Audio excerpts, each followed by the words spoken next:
Nkwanirizaako gwe munnange akyagyekuumiddeko ensi Buganda anti munnange ensi Buganda kuno gwe kwaffe Kabanda Musoke owennabalanga obukoba ekyaggwe akaala amatendo nze nkubuuzaako nateera olunaku olwaleero kansuubire nti munnange oli bulungi.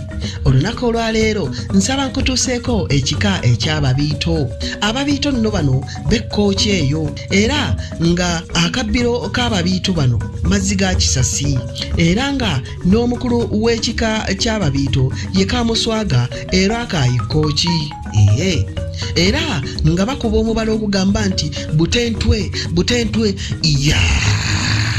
abo nno be baana ababiito ab'ekkooki abange. Ebyo nno bye bisaamusaamu ebikwata ku kika ky'ababiito abaanattu abasibuka ekkooki. Kati nno gano ge mannya agatuumwa mu kika ky'ababiito ab'ekkooki. Abalenzi tulinamu Ndawula, Sansa, Mugenyi, Kyangwa, Gabigogo, Bwowe, Kyebambe, Kayiba, Winyi, Luwaga, Kitayimbwa, Muyondo, Lubambula. So nga ate mu baana ab'obuwala tulinamu Nandawula, Namugenyi, Ndagaano, Naluwaga. Ago nno ge mannya agatuumibwa abaana ababiito abange. Ebyo si bisusseeko awo wabula okunnindirira nga nkutuusaako ate ebirala ebikwata ku kika ekirala. Ayi Katonda okuuma Namulondo.